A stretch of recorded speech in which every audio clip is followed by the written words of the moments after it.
నమస్తే welcome to Chandu RK news ముందుగా headlines శ్రీకాళహస్తిలో గంజాయి ముఠా అరెస్టు 22 కిలోల గంజాయి స్వాధీనం వరద బాధితులు ప్రతి ఒక్కరికి సహాయం అందిస్తాం దాతల సాయం మరవలేనిది పవన్ కళ్యాణ్ వ్యాఖ్యలకు స్పందించిన ప్రకాష్ రాజ్ తన వ్యాఖ్యలను మరొకసారి చూడాలని కోరిన ప్రకాష్ రాజ్ శ్రీకాళహస్తి నియోజకవర్గంలోని ఏర్పేడు పట్టణం వెంకటగిరి సర్కిల్ నందు 2 వ్యక్తులను అరెస్టు చేశారు ఏర్పేడు పోలీసులు. వారి వద్ద నుంచి 22.250 కేజీల గంజాయి స్వాధీనం చేసుకున్నారు. దీనిపై ఏర్పేడు మండల ఇన్ఛార్జి డీఎస్పీ కె నరసింహమూర్తి మాట్లాడుతూ తిరుపతి మాడవీధికి చెందిన తరవాయి నరసింహ రోయత్ మరియు ఏర్పేడుకు చెందిన బొడుగు నవీన్ అనుమానాస్పదంగా కనపడడంతో వారిని సోద చేయగా వారి వద్ద 22.250 కేజీల గంజాయి 9,000 రూపాయలు స్వాధీనం చేసుకుని వారిపై కేసు నమోదు చేయడం జరిగిందన్నారు.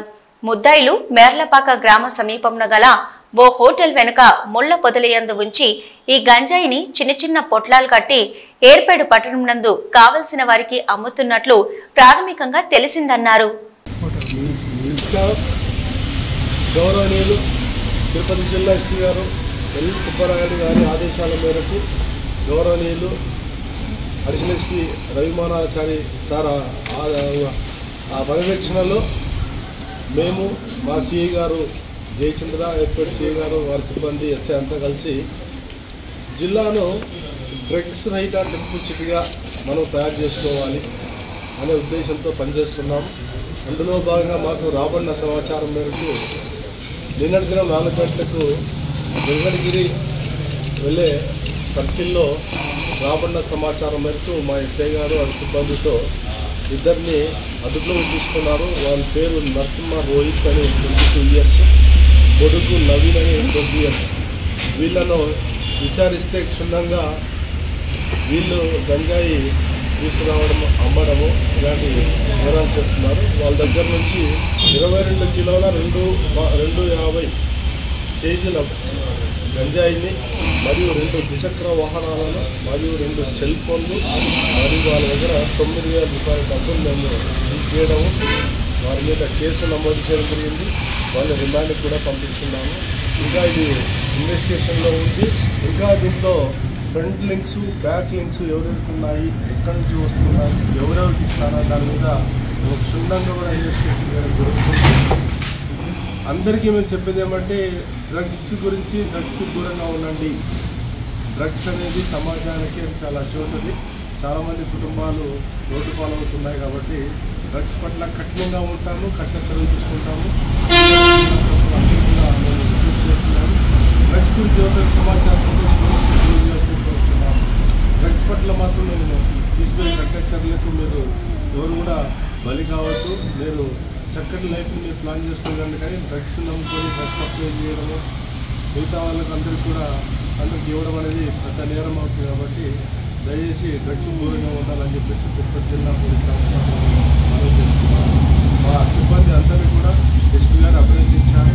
వారు కూడా ప్రత్యేక ధన్యవాదాలు. రాబోయేలో కూడా ఇక్కడ డ్రగ్స్ కంటిన్యూ చేస్తామని చెప్పేసి మేము తెలియజేస్తున్నాం.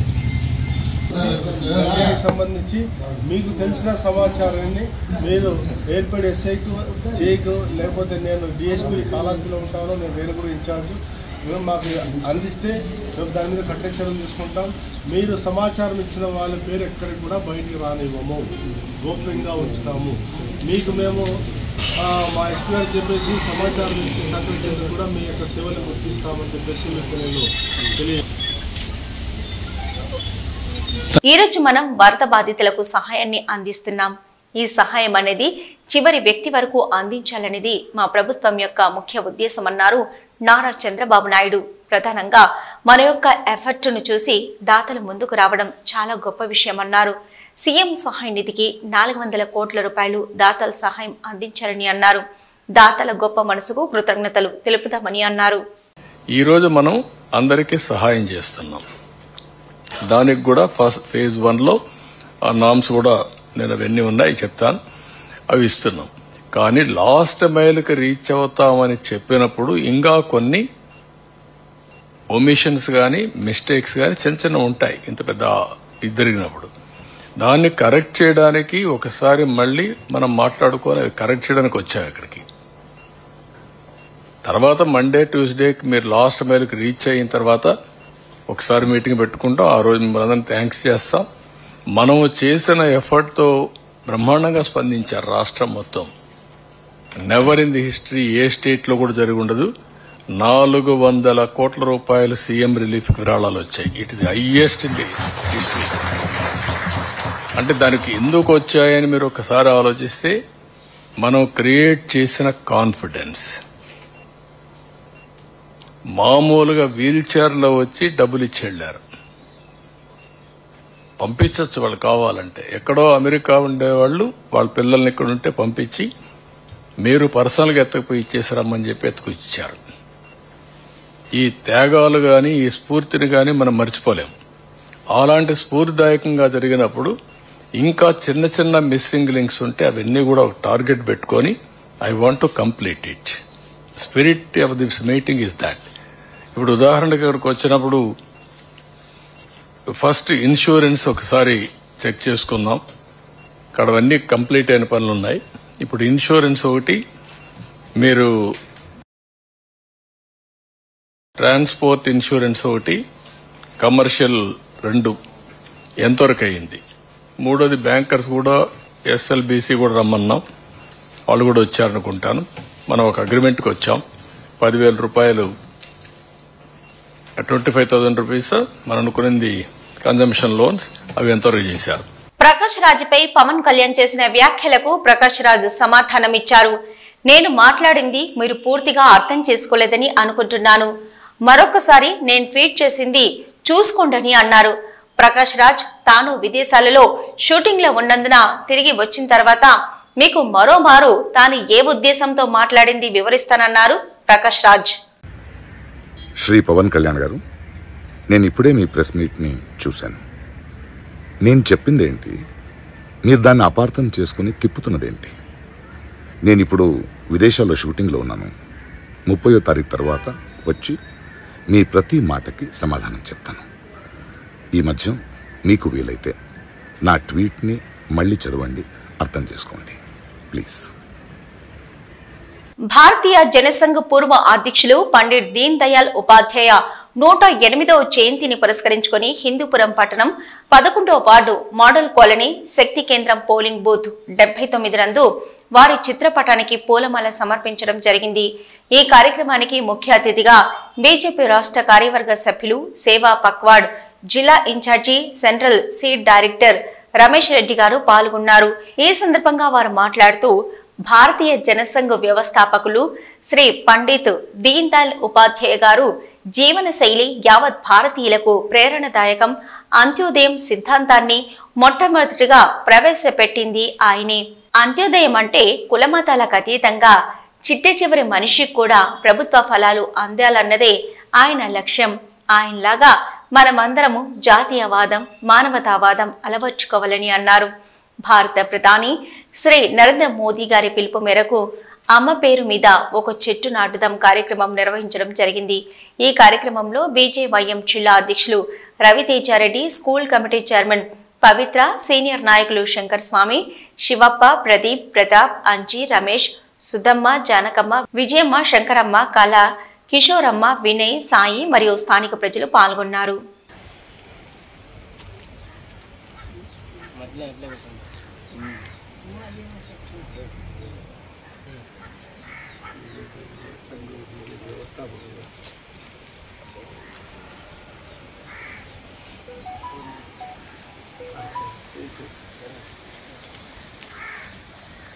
స్థాయికి కూడా చేరాలా, ఇది ప్రభుత్వ ఫలాలు ఇచ్చేది అని చెప్పేసి పండిత్ దీన్ దయాళ్ ఉపాధ్యాయ అని ఒక లాయరు, మళ్ళీ పత్రికా. విజయవాడ నుంచి ప్రత్యేక విమానంలో విశాఖ విమానాశ్రయం చేరుకున్నారు తెలుగుదేశం పార్టీ జాతీయ ప్రధాన కార్యదర్శి మంత్రి నారా లోకేష్. విశాఖలో సిఐఐ నిర్వహిస్తున్న ఇన్ఫ్రాస్ట్రక్చర్ సమ్మిట్ లో పాల్గొనడానికి ఇక్కడికి వచ్చిన నారా లోకేష్ కు ఘన స్వాగతం పలికారు కూటమి నాయకులు మరియు అభిమానులు, కార్యకర్తలు. అనంతరం విశాఖ విమానాశ్రయం నుంచి రోడ్డు మార్గాన నగరంలోని నోవాటెల్ హోటల్ కి వెళ్లారు నారా లోకేష్.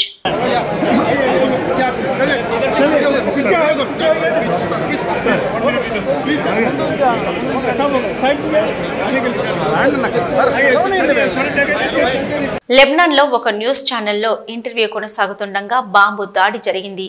ఆ దృశ్యాలను ఇప్పుడు చూద్దాం.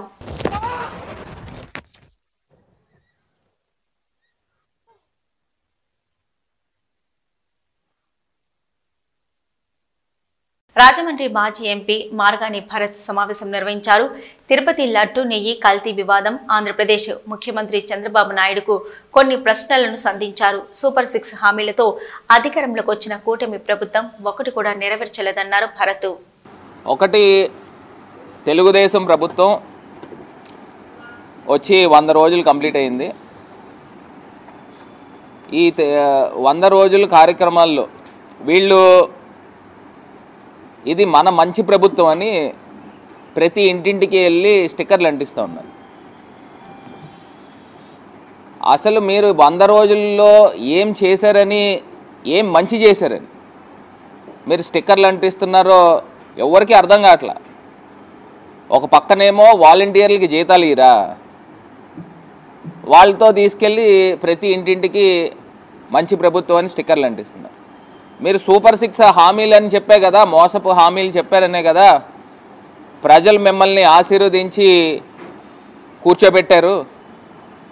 మరి ఏ సూపర్ 6 హామీలు ఏ ఒక్కటైనా మీరు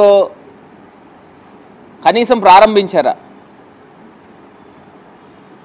అది ఏది కూడా చేయకపోగా మరి మీరు అడుగుపెట్టారు.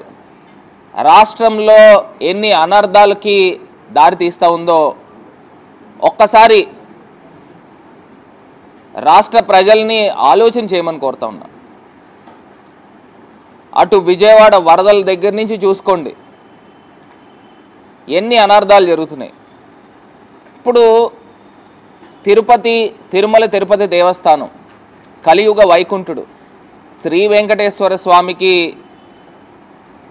సంబంధించి తిరుపతి లడ్డు కొన్ని వందల సంవత్సరాల ప్రాముఖ్యత, విశిష్టత ఉన్న తిరుపతి లడ్డు గురించి ఎంత, అసలు నేను దీన్ని ఎలిగేషన్ అని కూడా అనడానికి లేదు, ఎంత విషం చిమ్మారు. కనీసము ఒక మనిషిగా అయినా ఆలోచన చేయాలి కదా. అందులో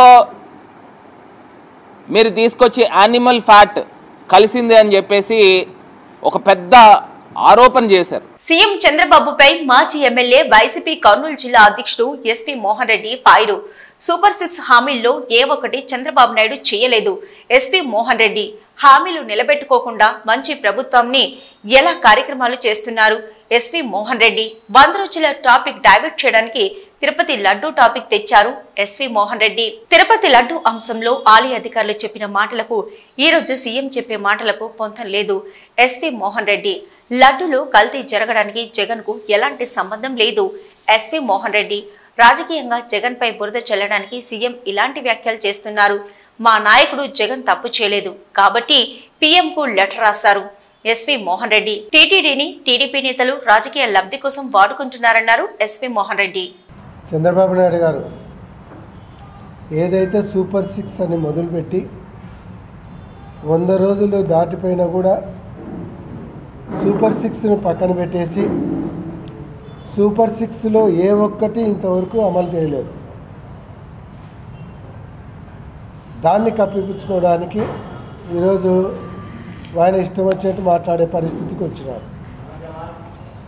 ఈరోజు సూపర్ 6లో 1500 ఇస్తా అన్నాడు ప్రతి మహిళకు, అది ఇవ్వలేదు.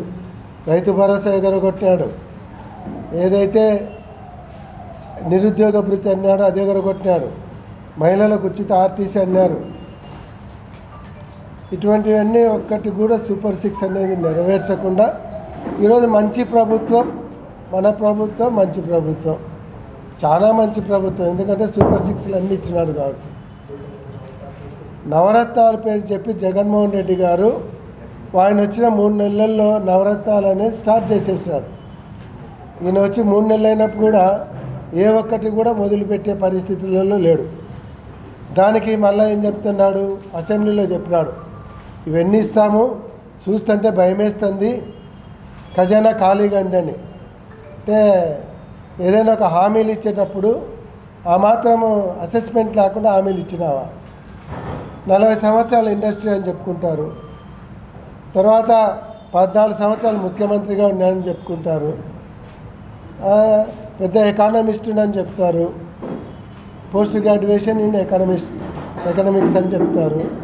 ఇన్ని రకాలుగా క్వాలిఫికేషన్స్ పెట్టుకొని మీరు తెలియక చెప్పినారా, సూపర్ 6 మోసం చేయడానికి చెప్పినారా అనేది ప్రజలకు తెలియాలి. ఈరోజు మీరు ఎప్పుడైతే మంచి ప్రభుత్వం అని చెప్పి 100 రోజుల ప్రోగ్రెస్ చెప్పమని మీరు జనంలోకి పొమ్మంటే ఈరోజు ఎమ్మెల్యేలు పోవడానికి భయపడుతున్నారు. వాళ్ళు భయపడుతున్నారు కాబట్టే టాపిక్ డైవర్ట్ చేయడానికి తిరుపతి లడ్డు ఇష్యూ తీసుకొని వచ్చినాం. అంతేకాదు, ఎవరైతే